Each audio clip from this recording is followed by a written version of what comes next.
ভরাডুবি হবে বলে কিছু খুচরা পার্টি নির্বাচন চাচ্ছে না, বললেন শামসুজ্জামান দুদু। এদিকে ৩২ নম্বরে ফুল দিতে গিয়ে গণপিটুনির শিকার সেই রিকশা চালকের জামিন। এদিকে সাঈদীর ফাঁসির রায়ে মিষ্টি বিতরণকারী সেই আওয়ামী লীগ নেতাকে গণপিটুনি। জানাবো, লন্ডনের সেজদা দিয়ে নির্বাচনের রোডম্যাপ ঘোষণা দিয়েছেন প্রধান উপদেষ্টা, বলছেন নাসির উদ্দিন পাটোয়ারি। এবং সর্বশেষ জানাবো, পাথর লুটে যোগসাজশ ছিল প্রশাসনের, তাদের বিরুদ্ধে দ্রুতই ব্যবস্থা, বললেন উপদেষ্টা রিজওয়ানা হাসান। শুনছিলেন সংবাদ শিরোনাম, এবারে বিস্তারিত।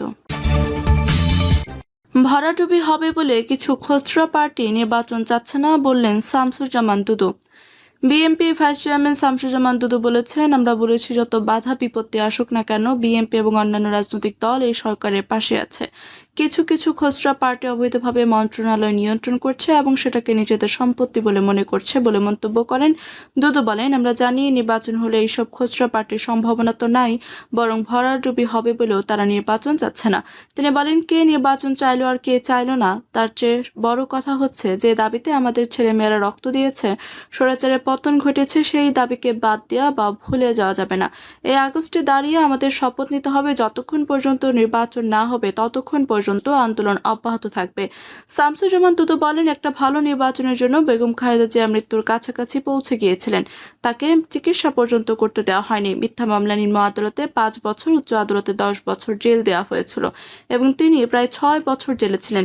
এই লড়াইয়ে মুক্তির প্রকৃত তৃপ্তি আনুষ্ঠানিকভাবে দিতে হলে একটি নির্বাচিত সরকার প্রতিষ্ঠা করতে হবে। গত 16 বছর কোনো নির্বাচিত সরকার ছিল না, এখনো নাই। সরকার বলছে তারা প্রতিশ্রুতিবদ্ধ 2026 সালে ফেব্রুয়ারিতে নির্বাচন দিবে। আমরা তাদের এই সিদ্ধান্তকে অভিনন্দন ও ধন্যবাদ জানিয়েছি।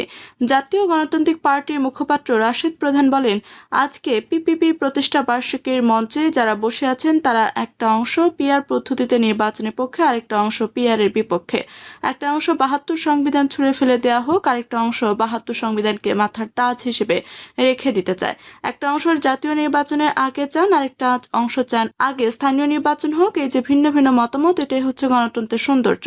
গণতন্ত্র হচ্ছে আমি একটা মতামত দিব, প্রতিপক্ষ সেটার গঠনমূলক সমালোচনা করবে এবং তাদের মতামত প্রকাশ করবে। গণতন্ত্রের এই সৌন্দর্যকে প্রথম কেড়ে নিয়েছিল ফ্যাসিস্ট শেখ মুজিবুর রহমান এবং পরবর্তীতে তার মেয়ে খুনি হাসিনা। 32 নম্বরে ফুল দিতে গিয়ে গণপিটুনির শিকার সেই রিকশা চালকের জামিন। 15 আগস্টে ধানমন্ডি 32 নম্বরে ফুল হাতে বঙ্গবন্ধুর প্রতি শ্রদ্ধা জানাতে গিয়ে গণপিটুনির শিকার হওয়ার পর অভ্যুত্থানের সময়কার হত্যা চেষ্টা মামলায় গ্রেফতার সেই রিকশা চালক আজিজুর রহমানকে জামিন দিয়েছেন আদালত। রোববার Dhaka metropolitan magistrate M A. Azharul ইসলামের আদালতে এই আদেশ দেন। এদিন তার আইনজীবী ফারজানা ইয়াসমিন রাখি জামিন আবেদন করেন। পরে আদালত 1000 টাকা মুচলেকায় তদন্ত প্রতিবেদন দাখিল পর্যন্ত জামিন মঞ্জুর করেন। গত 15 আগস্ট ধানমন্ডি 32 নম্বরে শ্রদ্ধা জানাতে গিয়ে গণপিটুনি শিকার হন রিকশা চালক আজিজুর রহমান। তাকে সেখান থেকে আটক করে পুলিশ। 1 বছর আগের একটি হত্যা চেষ্টা মামলায় গ্রেফতার দেখে শনিবার আজিজুরকে আদালতে তুলে।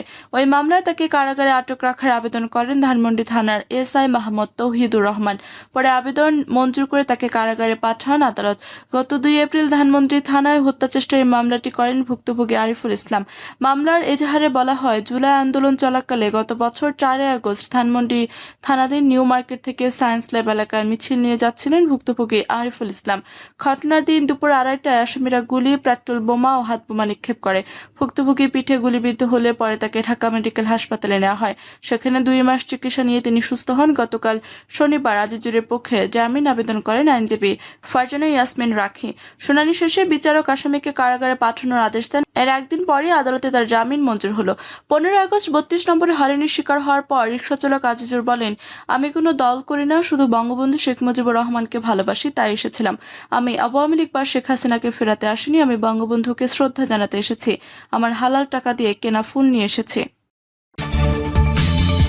সাঈদীর ফাঁসির রায়ে মিষ্টি বিতরণকারী সে আওয়ামী লীগ নেতাকে গণপিটুনি।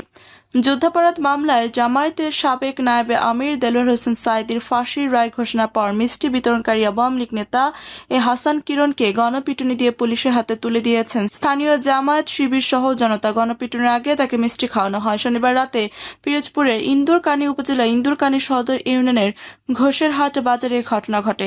এ হাসান কিরণ বালিপাড়া ইউনিয়ন আলিম মাদ্রাসার অফিস সহকারী ও ইউনিয়ন আওয়ামী লীগের সাংগঠনিক সম্পাদক। 2013 সালে 28 অক্টোবর যুদ্ধাপরাধ মামলায় মামলায় পিরোজপুর 1 আসনে সাবেক এমপি জামায়াতের সাবেক নায়েবে আমির দেলোয়ার হোসেন সাঈদের ফাঁসির রায় ঘোষণার পর স্থানীয় আওয়ামী লীগ ও সহযোগী সংগঠনের নেতাকর্মীরা ইন্দুরকান্দিতে আনন্দ মিছিল ও মিষ্টি বিতরণ করেন। এ সময় উপজেলার বালিপাড়া ইউনিয়ন আওয়ামী লীগের সাংগঠনিক সম্পাদক এ হাসান হিরণও মিষ্টি বিতরণ করেন। 2024 সালে 5 আগস্টের পর তার বিরুদ্ধে 3টি মামলা হয়। স্থানীয় বিএনপি নেতাকর্মীরা মামলা করেন। এসব মামলায় তিনি 5 মাসের বেশি কারাগারে ছিলেন। পরে জামিনে মুক্তি পান। শনিবার রাতে আওয়ামী লীগ নেতা হিরণ ঘোষের হাট বাজারে যান। সেখানে জামায়াত শিবির নেতাকর্মী সহ জনতা তাকে দেখে কৌশলে ডেকে মিষ্টির দোকানে নেন এবং মিষ্টি খাওয়ান। তখন তিনি একটি মিষ্টি খাওয়ার পর আর খেতে চাননি। পরে তাকে সাঈদীর রায় শুনে মিষ্টি খাওয়ানোর কথা বলে গণপিটুনি দিয়ে পুলিশকে খবর দেওয়া হয়। উপজেলার জামায়াত ইসলামীর আমির আলী হোসেন বলেন, দেলোয়ার হোসেন সাঈদীর ফাঁসির রায় শুনে বালিপাড়া ইউনিয়ন আওয়ামী লীগ নেতা হিরণ তার এলাকায় মিষ্টি বিতরণ করেন। স্থানীয়রা তাকে পেয়ে মিষ্টি খাওয়ে ও গণপিটুনি দিয়ে পুলিশের হাতে তুলে দেন।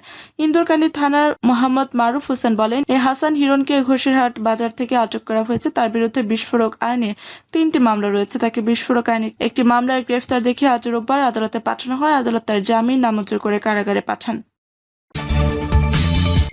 লন্ডনের সেজদা দিয়ে নির্বাচনের রোডম্যাপ ঘোষণা দিয়েছে প্রধান উপদেষ্টা, বলেছেন নাসিরউদ্দিন পাটোয়ারি। জাতীয় নাগরিক পার্টির মুখ্য সমন্বয়ক নাসিরউদ্দিন পাটোয়ারি বলেছেন, লন্ডনের সেজদা দিয়ে নির্বাচনের রোডম্যাপ ঘোষণা দিয়েছেন প্রধান উপদেষ্টা। এটি ঠিক হয়নি, অথচ তার জনগণের কাছে সেজদা দেওয়ার কথা ছিল। এখনো সময় আছে কেবলা পরিবর্তন করে জনগণের কাছে যাওয়া। দেশের সংকট নিরসন করতে হলে একমাত্র সমাধান গণপরিষদ নির্বাচন। গণপরিষদ নির্বাচন প্রসঙ্গে নাসিরউদ্দিন পাটোয়ারি বলেন, নেপাল, তুর্কি ও তিউনিসিয়ার গণপরিষদ নির্বাচন হয়েছে। যারা ডিসেম্বরে নির্বাচনের কথা বলতেন তারা এখন ফেব্রুয়ারিতে নির্বাচনের পক্ষে। তারা সংস্কার ও গণপরিষদ নির্বাচন বোঝেন না। অথচ 1978 সালে 17 এপ্রিল দ্বিতীয় ফরমানের মাধ্যমে জিয়াউর রহমানও গণপরিষদ নির্বাচনের কথা বলেছিলেন। বিএনপির 60% জনসমর্থনের দাবি এক ধরনের আমফলন বলেও এ সময় মন্তব্য করেন তিনি। ঐক্যমত কমিশনও লন্ডন ও গুলশানে সেজদা দিচ্ছে এমন অভিযোগ করে তিনি বলেন, আবার 1 মাস সময় বাড়ানো হয়েছে, তা হতে পারে না। এটি দ্রুত বাস্তবায়ন করতে হবে। জুলাই ঘোষণাপত্র পাঠের সময় কতগুলো রাজনৈতিক দলের নেতাদের পাশে রাখা হয়েছে, অথচ সেখানে শহীদ পরিবারের সদস্যদের রাখা উচিত ছিল। দুর্নীতির অভিযোগ নিয়ে চ্যালেঞ্জ ছুড়ে দিয়ে তিনি বলেন, আমার বিরুদ্ধে কোনো দুর্নীতির প্রমাণ পেলে জনসমক্ষে আসবো না। প্রয়োজনে চা দোকান দিয়ে চলবো। কয়েকদিন আগে আমলা থেকে রাজনৈতিক নেতা হয়ে যাওয়া একজন বলেছেন, স্বাধীনতার আগে গণপরিষদ নির্বাচন হয়েছে, এখন দরকার নেই। মূলত তাদের মাথায় গুম, খুন ও দুর্নীতির চিন্তা থাকে, তাই তারা এমনটি বলছেন। সেনাবাহিনীর সমালোচনা করে নাসিরউদ্দিন পাটোয়ারি বলেন, সেনাবাহিনী অস্ত্র হাতে থাকলেও ব্যবহার জানে না। তাদের সংবিধানের জ্ঞান নেই, শুধু বিদেশ ভ্রমণ করে নিজেদের অস্তিত্ব জানান দেয়। তারা আয়নাঘর বানিয়েছে, সেগুলো কোনো ব্যাখ্যা নেই। আলোচনা সভায় এনসিপি দক্ষিণাঞ্চলের মুখ্য সংগঠক হাসনাত আব্দুল্লাহ বলেন, আসন দিয়ে আমাদের কিনতে পারবেন না, আসনের জন্য বিক্রি হতে আসেনি। মিডিয়ার চরিত্র হননের চেষ্টা করেও কিছু করতে পারেনি। আগের মতো পুলিশ বা প্রশাসন নয়, নির্বাচনের মূল ভূমিকা পালন করবে জনগণ। হুঁশিয়ারি দিয়ে তিনি বলেন, যেসব কারণে জুলাই অভ্যুত্থান হয়েছে সেগুলোর সঙ্গে নিয়ে আবারও সরকার গঠন করা হলে কঠিন গণপ্রতিরোধের মুখে পড়তে হবে। আওয়ামী লীগ 72-এর সংবিধান দিয়ে সব অপরাধের বৈধতা দিয়েছে অভিযোগ করে হাসনাত বলেন, আমাদের দুর্ভাগ্য যে অভ্যুত্থানের পর আমরা মিলিটারি, প্রশাসন ও মিডিয়ার সংস্কার করতে পারিনি। নির্বাচনের সময়সূচি নিয়ে তিনি বলেন, নির্বাচনের টাইমলাইন নিয়ে কিছু আসে যায় না। নভেম্বর, ডিসেম্বর হলেও আপত্তি নেই, তবে রুলস অফ দ্য গেম বাতিল করে নির্বাচন করতে হবে। গণপরিষদ নির্বাচন করতে হবে। এনসিপিকে শত্রুজ্ঞান করে লাভ নেই। কেউ যদি আমার কিংবা আমাদের সহযোগিতাদের বিরুদ্ধে দুর্নীতির অভিযোগ তুলতে পারে, রাজনীতি থেকে ইস্তফা দেব। ভাগবাটোয়ারা নির্বাচনী সমঝোতায় যাবে না এনসিপি। কোনো রাজনৈতিক দলের সঙ্গে এখনো পর্যন্ত কোনো ধরনের আসন ভাগাভাগি বা দর কষাকষি আলোচনা হয়নি এবং নির্বাচনী আসন সমঝোতার পথে না হাঁটার কথা জানিয়েছে এনসিপি। গতকাল দলটির যুগ্ম সদস্য সচিব ও মিডিয়া সেল সম্পাদক মুশফিক উস সালেহীন স্বাক্ষরিত এক বিবৃতিতে বিষয়টি জানানো হয়। এতে বলা হয়, বিএনপির সঙ্গে আগামী জাতীয় নির্বাচনে 30টি আসনে দর কষাকষি করছে। জাতীয় নাগরিক পার্টি দৃঢ়তার সঙ্গে জানাচ্ছে এই দাবি সম্পূর্ণ ভিত্তিহীন, মন করা এবং কিছু গণমাধ্যমে চলমান ধারাবাহিক প্রোপাগান্ডার অংশ। প্রিয় দর্শক, এই ছিল এখনকার মতো সর্বশেষ সংবাদ। আপনি সব সংবাদ পেতে চ্যানেলটি সাবস্ক্রাইব করে পাশে থাকা বেল বাটনটি ক্লিক করে রাখুন। ধন্যবাদ সবাইকে এতক্ষণ সাথে থাকার জন্য।